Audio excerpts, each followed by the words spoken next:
Siri, thank you very much. Ladies and gentlemen, a very good morning to all of you. Happy New Year and tack for det gamla. This is our 18th SKAGEN conference, which is really tremendous. It's the first one in this kind of format, so it's not without risk, but I'm certain that we will have an entertaining day, and no doubt you're all used to short notice changes by now. I understand that there are nearly 4,000 of you we're expecting to join the call during today, which is very exciting indeed. And I certainly hope that we have a menu of speakers that will be to your liking. I have a whole 10 minutes this year, which is 2 minutes longer than last year, so I must have done something right, to update you on what's been going on in SKAGEN and a little bit on the capital markets as well. So I guess I better press on without any further ado. You may recall that when we met a year ago, those of us who came to the conference, in actual fact, it was the Asia-Pacific that was very much in focus, and it was the trade spat between China and the United States of America that was really driving sentiment and indeed the market at that time. But of course, it's a statement of the blindingly obvious to say that that quickly gave way to the global pandemic. It was expected, we just didn't know when it was going to happen. And of course, it was the pandemic and our treatment of it that largely determined events throughout 2020 and certainly had a significant impact on the capital markets. There were distractions, of course, and as an Englishman living abroad, well, a Yorkshireman anyway, I hope that you will forgive me for mentioning Brexit. Of course, it's done. There is an agreement. We're not entirely sure how good that agreement is. Time will tell. And I have already reapplied for my Norwegian residency here in Norway. And of course, we'll see in a year's time how UK is faring and indeed whether or not I was successful and I'm still here to update you in 2021. Of course, the year ended with more positive news and with evidence that we were getting towards effective vaccines at scale. I think also we started to hear a word we hadn't heard for a very long time, inflation. And I'm sure that some of our speakers during today will touch on this briefly. You may also recall, those of you who came last year, that we were reflecting in January 2020 on perhaps one of the best returns in the equity markets in particular for many a long year, certainly for a decade. So how did the equity and the other capital markets fare in the year 2020?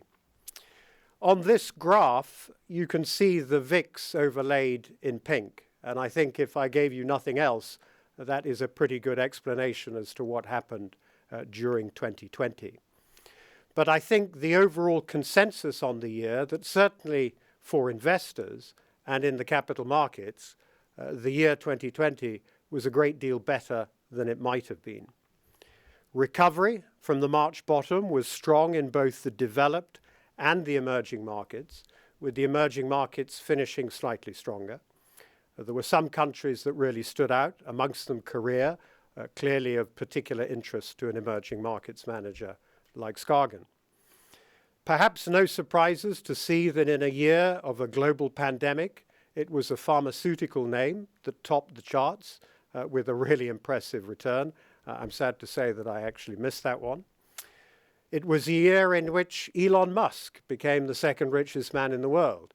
I believe he's now become the richest man in the world, at least on paper. Of course, it's clearly not justified on the basis of what Tesla currently is. But of course, the question is it even justified on the basis of what Tesla might become? I'm suspicious myself, but then again, I drive a BMW. It is electric. Of course, the trend to sustainability continued. In 2019, we remarked on the fact that sustainability went mainstream in 2019. Well, in 2020, we really saw it grow, and we saw significant flows to sustainable solutions and also clean energy companies in particular doing really well. Overall, I think the majority of central banks were very quick to react to the pandemic. with both lower interest rates and with more quantitative easing. So overall, I think it was, after a pretty tricky March, a pretty good year for both corporate and government bondholders. Of course, there was exuberance. Bitcoin, it hit another all-time high. I always laugh at Bitcoin, mainly because I don't understand it, which is a problem I have with my children. And of course, as you might expect, in times of a global pandemic and the restrictions that it brought, oil was very much a laggard. Although, if you had timed the March correction and started to invest in oil and oil companies at that point, then I suspect your return would have been very much higher than even clean energy by the end of the year.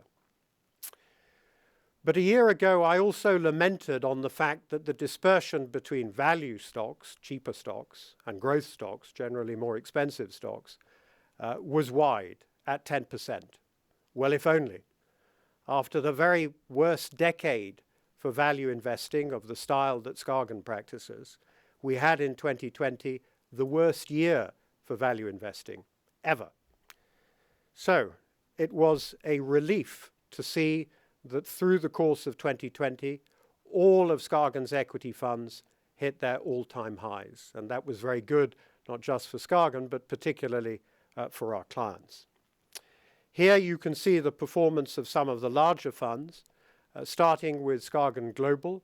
Its absolute return shown on the left-hand graph and its relative return on the right-hand graph.